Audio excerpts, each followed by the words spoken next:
다 같이 신앙 고백드립니다. 전능하사 천지를 만드신 하나님 아버지를 내가 믿사오며 그 외아들 우리 주 예수 그리스도를 믿사오니 이는 성령으로 잉태하사 동정녀 마리아에게 나시고 본디오 빌라도에게 고난을 받으사 십자가에 못 박혀 죽으시고 장사한 지 사흘 만에 죽은 자 가운데서 다시 살아나시며 하늘에 오르사 전능하신 하나님 우편에 앉아 계시다가 저리로서 산자와 죽은 자를 심판하러 오시리라. 성령을 믿사오며 거룩한 공예와 성도가 서로 교통하는 것과 죄를 사하여 주신 것과 몸이 다시 산 것과 영원히 산 것을 믿사옵나이다. 아멘. 함께 은혜 나눌 하나님의 말씀은 구약성경 이사야 42장 1절에서부터 4절까지의 말씀을 함께 보도록 합니다. 구약성경 1018면에 있습니다. 이사야 42장 1절로부터 4절까지의 말씀을 다 찾으신 줄 알고 제가 봉독해 올립니다. 내가 붙드는 나의 종, 내 마음에 기뻐하는 자, 곧 내가 택한 사람을 보라. 내가 나의 영을 그에게 주었은즉 그가 이방의 정예를 베풀리라. 그는 외치지 아니하며 목소리를 높이지 아니하며 그 소리를 거리에 들리게 하지 아니하며 상한 갈대를 꺾지 아니하며 꺼져가는 등불을 끄지 아니하고 진실로 정의를 시행할 것이며 그는 쇠하지 아니하며 낙담하지 아니하고 세상의 정의를 세우게 이르리니 섬들이 그 교훈을 앙망하리라. 아멘. 자, 오늘 이제 우리가 함께 은혜 나눌 말씀은 이제 종의 노래 첫 번째 시간으로서 이제 제목을 정하여서 행하고자 합니다. 지난 2023년도 이제 사순절 기간 동안에 매 주마다 종의 노래에 대해서 이야기를 했는데 그 부분에 대한 것은 아무리 강조해도 지나치지 않다고 생각됩니다. 그래서 고난 주간을 맞이해서 이제 첫 번째 날부터 네 번째 날까지는 종의 노래에 대한 부분을 이제 우리가 함께 나누기를 바라고 또 주임을 따른 자로서 십자가의 도를 따르는 우리에 대해서 생각하는 마지막 시간을 가짐으로써 한 주간 가운데 그리스도의 고난을 생각하며 그 고난의 의미를 되새길 수 있는 좋은 기회로 삼게 되기를 주님의 이름으로 부탁을 드립니다. 먼저 성경을 보면서 우리는 그리스도의 고난에 대해서는 익숙합니다만 그 고난이 누구를 위한 고난이었고 또한 어떤 의미를 갖는가에 대해서는 사실 그렇게 많이 알고 있지는 않습니다. 물론 십자가의 고난을 통하여서 저와 여러분이 겪어야 될 인생 가운데 있는 저주와 또 혹은 형벌에 대한 것을 주님께서 친히 담당하시고 우리에게는 한없는 하나님의 은혜와 사랑만이 공급되었다는 것을 우리는 잘 알고 있겠죠. 이제 속죄에 대한 여러 가지 내용이 있지만은 그 가운데 대표적인 것은 다음과 같습니다. 예를 들어서 이제 학급에서 갑자기 학생 회비가 없어진 거예요. 근데 옛날에는 흔했죠. 지금은 뭐 다 지로로 온라인으로 이제 넣기 때문에 이제 상관없습니다만은 옛날에는 이제 학급 회비를 선생님한테 전달하기 위해서 아이들이 돈을 갖고 하는데 종례 시간까지 이것이 잘 지켜지지 않고 없어지게 될 때 큰 소란이 있었던 것을 기억하게 됩니다. 자, 그럼 이제 선생님이 이제 아이들을 다 책상 위에 올려놓고 눈을 감게 하고 손을 들게 하고 이제 으름장을 놓습니다. 돈을 갖고 간 사람은 누구냐? 아무도 보장할 때 몰래 한번 이제 눈을 떠라. 그럼 선생님이 모른 체 하고 넘어가겠다. 뭐 이런 이야기를 하는 것이죠. 시간이 지났습니다. 근데 아무도 돈을 가져갔다고 얘기하지 않아요. 소지품 검사를 하겠다 이야기하고 실제로 소지품 검사를 했지만은 없어졌던 돈은 이제 보이지 않았습니다. 그러던 차에 이제 누가 보더라도 모범생이고 누가 보더라도 착한 일만 할 것 같은 아이가 슬그머니 눈을 뜨면서 선생님에게 눈짓을 합니다. 그리고 이제 그 신호는 짐짓, 내가 그것을 가져갔습니다라고 고백하는 것이었죠. 시간이 지나면서 이제 선생님은 더 이상 아이들을 다그쳐도 별다른 이제 변화가 없을 것이라 생각하고 그 아이를 불러놓고 이제 물어봅니다. 그 아이는 자신이 가져가노라라고 이야기하면서 부모에게 연락해서 그 돈을 주겠다라고 이야기하는데 생각해보니까 도저히 그 아이는 그와 같은 나쁜 짓을 할 거라고 생각되지 않는 아이였어요. 선생님은 거기에서 이제 이를 무마하며 용서하고 끝냅니다. 근데 여기 보게 되면 뭐냐면은 이 아이는 절대로 다른 아이의 돈을 가져가지 않을 법한 아이였지만 그 아이가 자신을 자처해서 범인이라고 스스로 인정을 하고 대신 벌을 받겠다 내지는 대신 돈을 지불하겠다는 약속을 함으로써 그 반 아이들이 있었던 여러 가지 흉허물을 덮어주는 내용이었죠. 이와 같은 것이 첫 번째 속죄에 대한 내용의 모델입니다. 또 다른 것에 대한 모델도 있는데 그것은 어떤 것이냐면은 실질적으로 범인이 누군지도 밝혀졌어요. 그 아이가 벌을 받아야 되고 심지어는 엄한 학칙으로 인하여서 큰 피해를 보게 되는 상황이었는데 이 여러 가지의 것을 높은 위치에 있는 사람이 알게 되어서 이것을 무마시키라 지시하게 되고 거기에 따른 여러 가지 불이익이라든가 재산상의 피해를 그 사람이 대신 짊어지겠다라고 이야기하는 것이 두 번째 경우였습니다. 저는 그리스도의 고난에 대해서 생각을 합니다. 그리고 오늘 사순절을 통해서 구약시대에 있었던 종이 노래를 언급하게 된다면은 그 종이 겪어야 될 그와 같은 일은 분명히 자신의 죄와 허물로 인한 형벌은 아니었다라는 것입니다. 그 사람은 실질적으로는 하나님이 원하시는 의로움을 나타내고자 그 선을 행하는 사람이었음에도 불구하고 고난을 당하고 어려움을 겪게 되는 같은 사람이었던 것을 보여주고 있죠. 그 가운데 보여지는 야훼의 종의 첫 번째 내용을 보게 되면은 야훼 택한 사람이 얼마나 어질고 신실한가를 보여주고 있죠. 내가 붙드는 나의 종, 내 마음에 기뻐하는 자, 곧 내가 택한 사람을 보라. 내가 나의 영을 그에게 주었은즉 그가 이방에 정의를 베풀리라 라는 내용을 통해서 그는 실질적으로 정의를 행하고 있는 사람이라는 것을 보여주고 있습니다.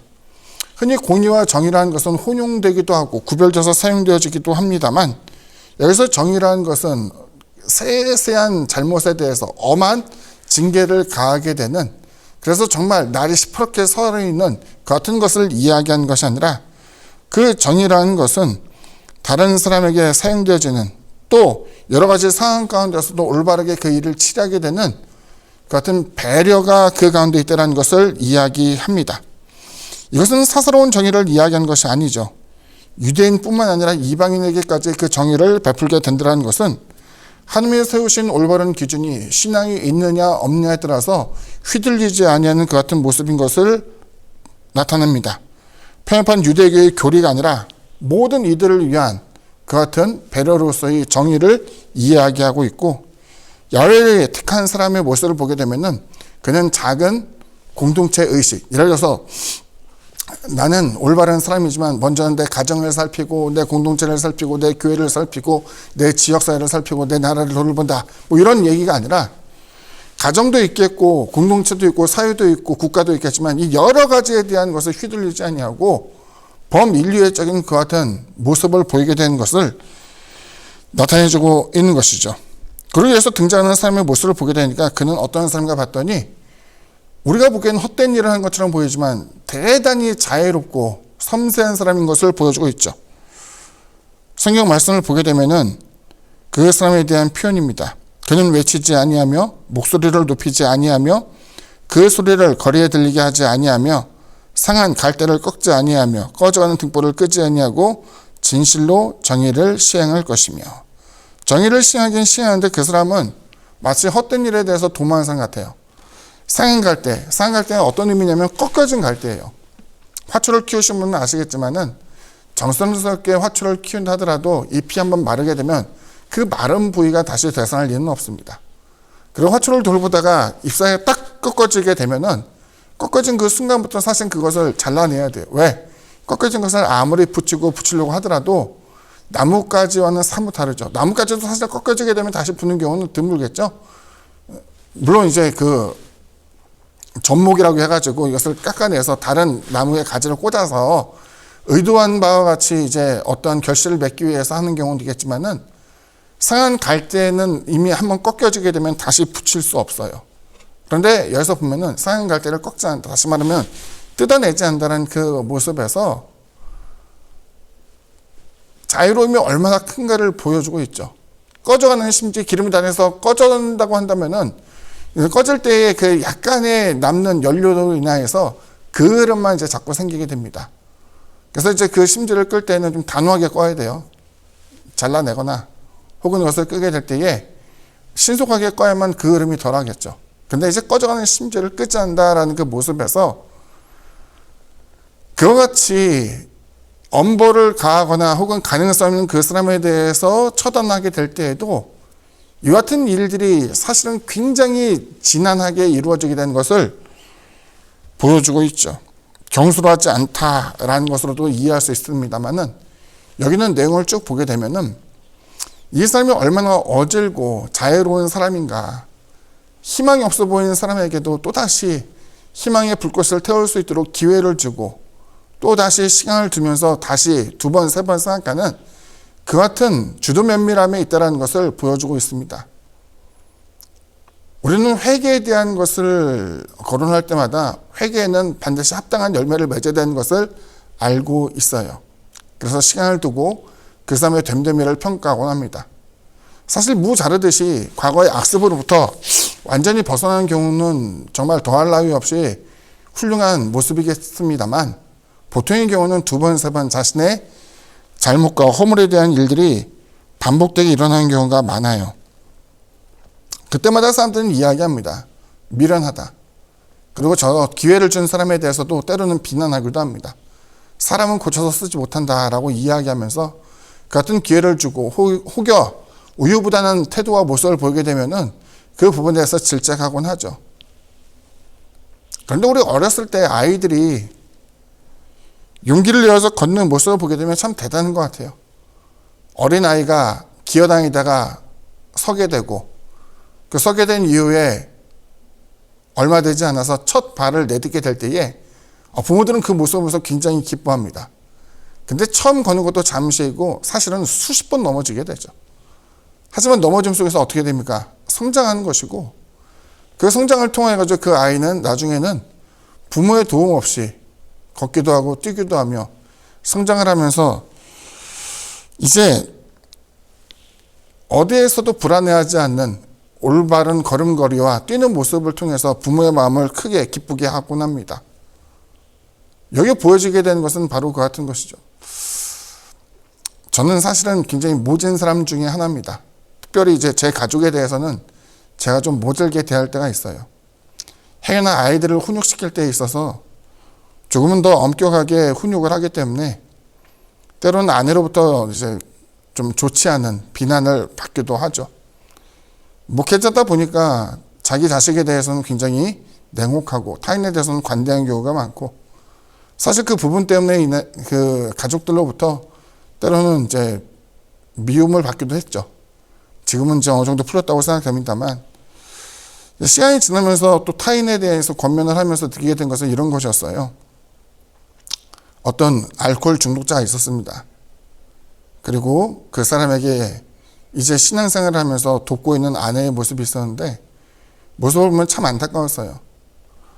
술 때문에 많은 부분에 있어서 가족에게 실망을 주게 되어서 또다시 술을 끊겠다 이야기하지만 반복되는 그 실패로 인해서 별로 가족들이 호응을 해주지 않아요. 인정을 해주지 않습니다. 격려를 해주지 않아요.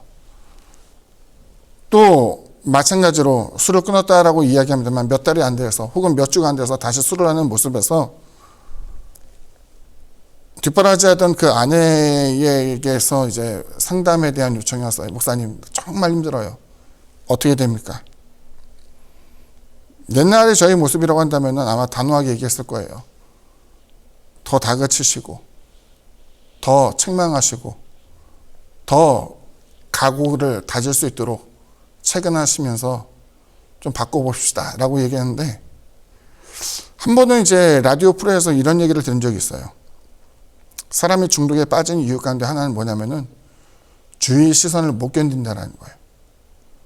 알코올 중독, 마약 중독 이런 중독에 빠진 사람들이 실질적으로는 그 같은 약물이나 혹은 알코올에 의존증이 있어서 하기보다는 사람들로부터 소외되고 격리되고 자신을 반기는 사람이 없다 보니까 결과적으로는 그 약물에 혹은 알코올에 다시 손이 간다는 것이었죠. 그러고서 저도 생각이 많이 바뀌었어요. 생각해보면은 일주일 만에 다시 술을 입에 대게 된 것은 이 사람은 다시 실패했어요 라고 이야기 혹은 비난을 받기보다는 6일간 인내하고 버틴 것에 대해서 사실은 칭찬해 주는 것이 더 옳지 않은가 생각을 하게 돼요.